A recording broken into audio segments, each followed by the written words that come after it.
Okay, so we saw you get your very first one-on-one, which technically was a double date with Katie, Tayshia, or well, not Tayshia. 2-on-2 Caitlin and Jason. With Caitlin and rolls Jason. Off the tongue. Caitlin and Tayshia. It's too easy to say. Caitlin and Tayshia. The dynamic they are a couple now. It is 2021. Yeah. But how did you feel going into that date and seeing them? Was it something that you were pumped for? And then how, like, overall, the day portion of that date, how did you feel it went? Yeah, I was nervous for sure going in, just because Katie always made me nervous just because I, liked her so much. But I was also just super, super excited for literally whatever it was. And I think I even said that to her. I was like, we could go sit anywhere and do anything and I would just be excited. Like, I just am so stoked to spend time with you. And you only, you get these little conversations. But what I said to them was like, you miss some of these in-between moments when you don't have that one-on-one, right? Like just hanging out with somebody and, in those in-between moments. So that's what I was really excited about. And then I saw, I almost just said Caitlin and Tayshia. I saw Caitlin and Jason. And I was so excited because Caitlin seemed, so fun and hysterical. And then I'd seen Jason before on his season, and he seemed like a great guy.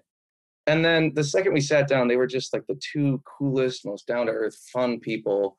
And I was like, oh, this is going to be a great day. Like, this is going to be awesome.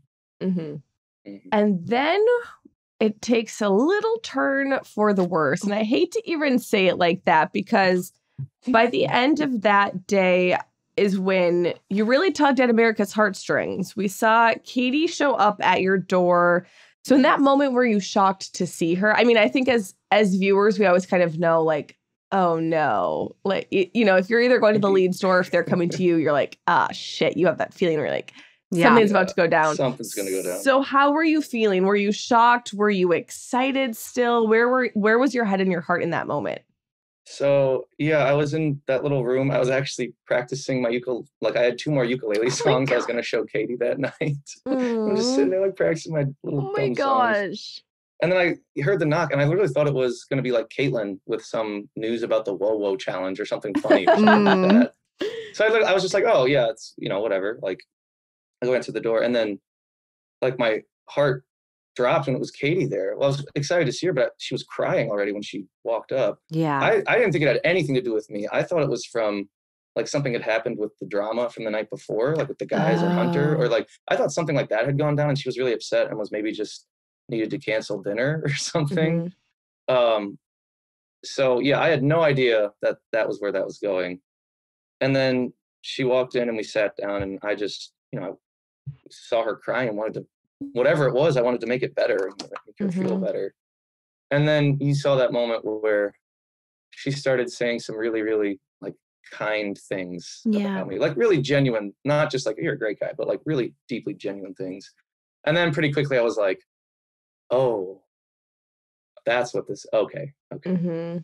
But then as soon as, I could tell that she was dreading saying the words like, I have to send you home, or I have to break up with you, or whatever it was. And that's why I was like, I know what this is. Like, it's okay. I understand. Like, it's everything's okay. It's going to be okay. And I just wanted her to know that, because I mean, just seeing how sad it was making her was breaking my heart too. Yeah.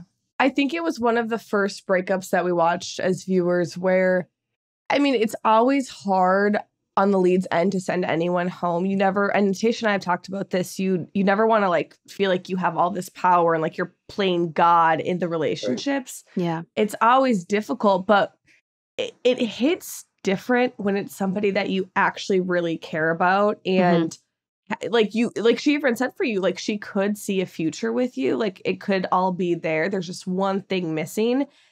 And oh my gosh, like, when we saw that conversation, at least for me, I was like, my heart broke, because I know what that feels like. And I know on both ends. And so you handled it so gracefully, and to kind of allow her to be like, like, I understand what this is. Like, don't, like, you kind of understand the process in a way. How did it feel though? Because one thing that we obviously saw her talk about, which I'm sure wasn't that enjoyable, was the whole kissing. Like, she just needed that spark or that passion that was missing. So when she said that, is that something you would have agreed with, or looking back, would you have agreed with, or where do you stand with that? Looking back, I looked like am I allowed to cuss on this? Can we cuss? Let her Yeah, rip. do whatever you want. I looked like a fucking maniac. In every kiss, I literally like couldn't watch it. I was like, dude, what are you doing? Calm down, take a breath. Like, I looked so like it was just, if it makes you feel any better, I'm sure we've all kind of thought that about ourselves at some point. Okay. It's not normal to watch yourself kiss somebody on television. In front of millions of people. That is not normal. So give yourself a break. Yeah. I think what I will say in my defense is I was also so nervous every time we kissed. And I think that probably had something to do with it.